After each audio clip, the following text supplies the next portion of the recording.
Ladies and gentlemen, we interrupt our program to bring you a special bulletin from the Intercontinental Radio.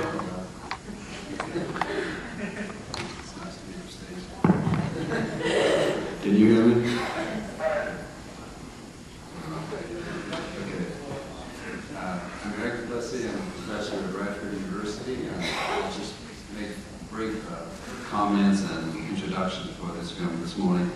It's been 30 years since Close Encounters was released, and of course it was part of some of the biggest blockbusters of the 70s that we remember, came on the heels of Jaws and Star Wars and The Exorcist, and Spielberg being associated with 3 of these.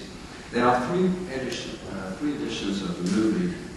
The first original one runs 135 minutes. There was a director's cut at 137, and then back to a special edition at 132. It had to do with whether or not we see the inside of the spaceship at the end of the movie. And so the director at one point wanted to create a scene where it would be seen, and afterwards revised his thinking. He said, no, it's better if the audience is left wondering what it looks like. So I do not know which edition we have this morning. Could not get this, so it would be as surprised as I am.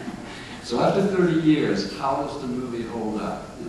And, well, there is still a very sweet sense of awe and wonder with amazement in the faces of the little boy, played by Kerry Guffey, which has become emblematic. I think we all recognize this.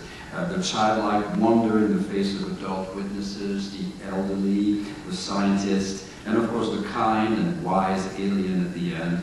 And I'm trying not to ruin the movie for you here, but basically this idea of a nice, benevolent concept of aliens as gentle, superior, kind, peaceful, and wise, and complete with many shots of smiling faces, teary-eyed faces, and a bit of choir music in the background. So no evil space invaders here. The alien revealing themselves at the end of the movie are basically E.T. and Yoda's cousins. So, but if we look back at the benefit of hindsight, which is of course always unfair, but as a critic it's always fun, a couple of lapses of logic in the story. How is a French scientist left ordering around the entire US military and scientific personnel? There is even at Devil's Towers at the end of the landing site for the spaceship, there's a French flag right next to the Stars and Stripes flying out there, no explanation given. And most of this has to do with the fact that, of course, they have a technical advisor. At the time, there was a French scientist who was apparently some sort of authority, just like Dr. Hynek in the United States. And so they needed somebody to portray the scientific advisor, very exotic. And the choice came to Truffaut, the late French director, much admired. Truffaut, for once, he did this in his career several times, stepped in front of the camera to play Lacombe, the French scientist. Perhaps it would be generous to say that he gives a perfectly awful performance. Some critics remarked that no one had played as wooden a performance since Charlton Heston did Moses in the Ten Commandments. But of course, Truffaut was an icon. It was like bringing Alfred Hitchcock on the set. He was revered by Spielberg.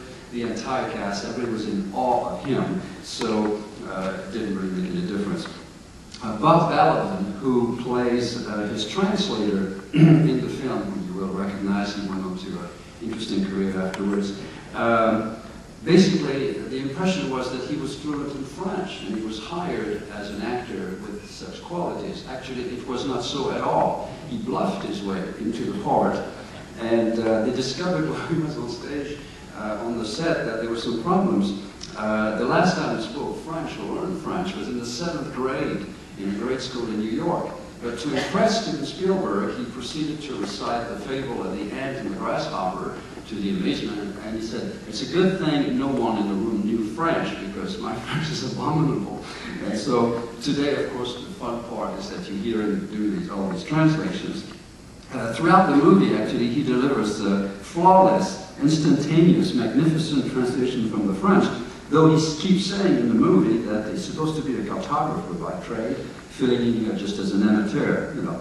Truffaut doesn't help much. At one point when we finally get to see the fantastic spaceship, there's a shot of Truffaut looking at this, and in French he says, mince alors.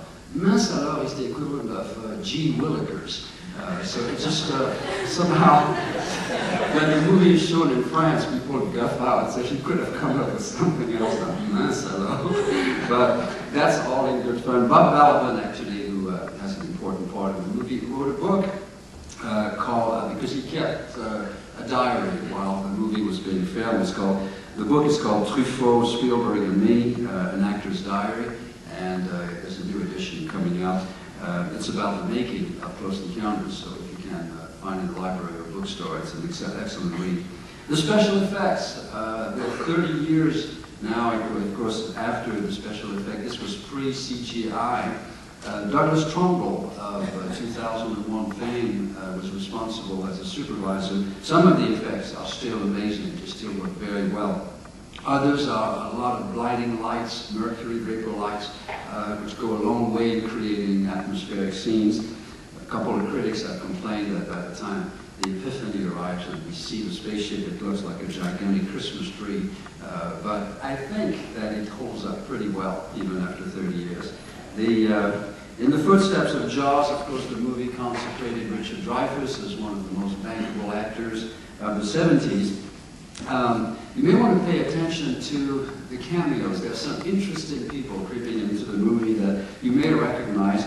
Carl Weathers, pre-Rocky Balboa, as a National Guardsman, which you will see out there. He will return in Sci-Fi and Predator and other productions. Bob Balaban himself, who is a distinguished theater and movie actor from New York, will return in Altered States, and in 2010, the sequel to 2001. You will get to catch a glimpse of Lance Henriksen, which will return as the android in Aliens.